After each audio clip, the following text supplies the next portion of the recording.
little trip down memory lane years and years ago when I was 19. So I had endometriosis. And this is before I found Chinese medicine. My wonderful Chinese doctor in Melbourne, Guru Graham.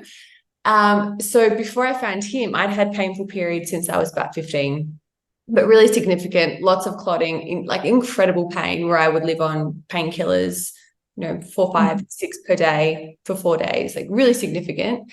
And so it sort of got to the point where when I was 19 that I saw a gyno and he was like, yes, you've got endometriosis. Da, da. And so we're about to go down the laparoscopy path. And so I said to him, so once I have a laparoscopy, the endometriosis is gone, right? And he said, well, no, not necessarily. Often it comes back. And I said, but why? He said, well, we don't really know at this point. Okay, so I'm not going to have a laparoscopy because if that's not a solution. And so then a few days later, by chance, I found this Chinese doctor, Graham.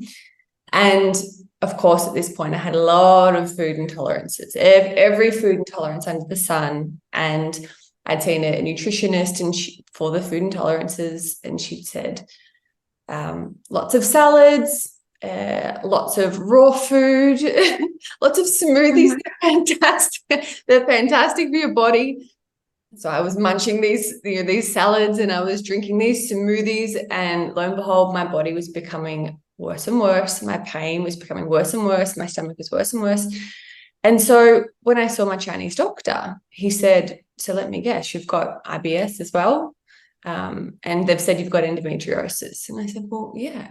So he basically explained the whole process, which we're about to go into in more depth now, of how, from a TCM perspective, endometriosis can manifest and how it's, an interplay of multiple parts of the body, multiple organs.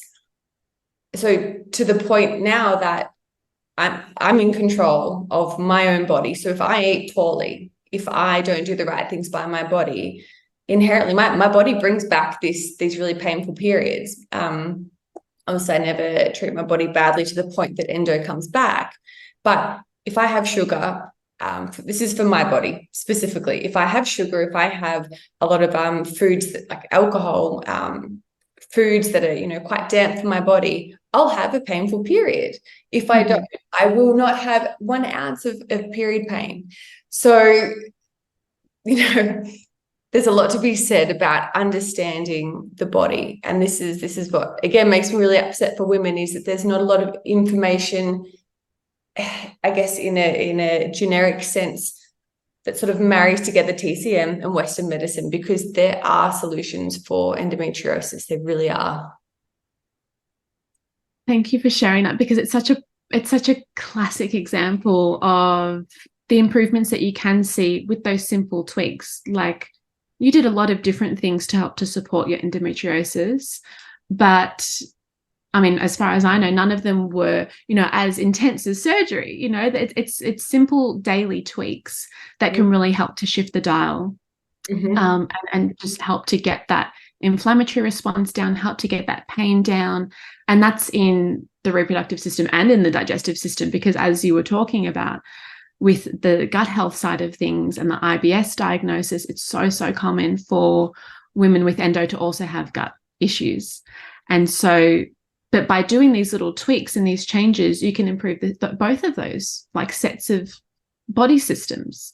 We don't have to be just focusing on the endo and then just focusing on the gut. It's all feeding into the same thing. Yes. And the irony is, when there's a lot of people that may ask, but you don't eat sugar, you don't enjoy cake, you don't drink, are you missing out on life? And I'm like, well, we're not really meant to be eating all of these additives and preservatives and sugars, and we're not robots, so we're not made to be digesting all of this. So from my perspective, I feel a million times better. Do I miss the cake? Sometimes. Do I miss period pain? No. You're not missing life. It's not difficult, because it's sort of, we're at the point now with the foods that we eat and a lot of the lifestyle choices that are available, they're not really conducive to the human body in many ways. Totally. Huge amount of heat classes, that's not good for anyone's body. you know, that'll deplete the spleen before you know it, and then feed into blood quality. So yeah, they're not massive sacrifices. I think that we can become a little bit gluttonous sometimes in this world. We want everything. We want to do everything and look great and feel great. But, you know, we don't necessarily have all the right tools in place to allow that to happen. Yeah. And in terms of missing out, it's like, well, you were missing out on life before when you were crippled with pain for 4 days. Yeah. You know, like that's actually missing out because you have to cancel things. Your life is really interrupted. Yeah.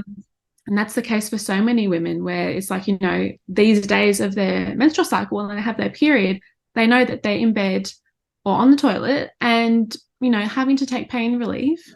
Yeah. And that is their life being significantly impacted. And I think like the same with what you experienced is that when you start to feel an improvement with your period and with your symptoms, it's so motivating.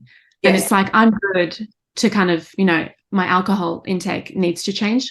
That's fine because I can function so much better in every other area of my life. Like I think when you've had the experience that you've had, like women in that situation, it's not as big of an ask because you can see the payoff and it's like, it's not worth it. Yeah. And if you have a more indulgent month or, you know, you go traveling, you can then expect, okay, maybe my next period is going to be a bit more rough and you can kind of anticipate that. And then you're like, okay, once I've done that, I'm going to kind of get back into my normal way of being. And you know that you do have that influence to an extent to impact your period. Exactly. And look, women's bodies, they're always different. So mine, for example, is potentially much more sensitive. So my inflammatory response is possibly, you know, a bit more extreme than other women's. But it can, you know, also be that a woman can bring her body to a point of, I guess, homeostasis, and then she can work from there. She doesn't need to be forever avoiding or forever being meticulous with her diet and her lifestyle. It depends. Maybe not. But you know, we've got to start somewhere. We've got to try something.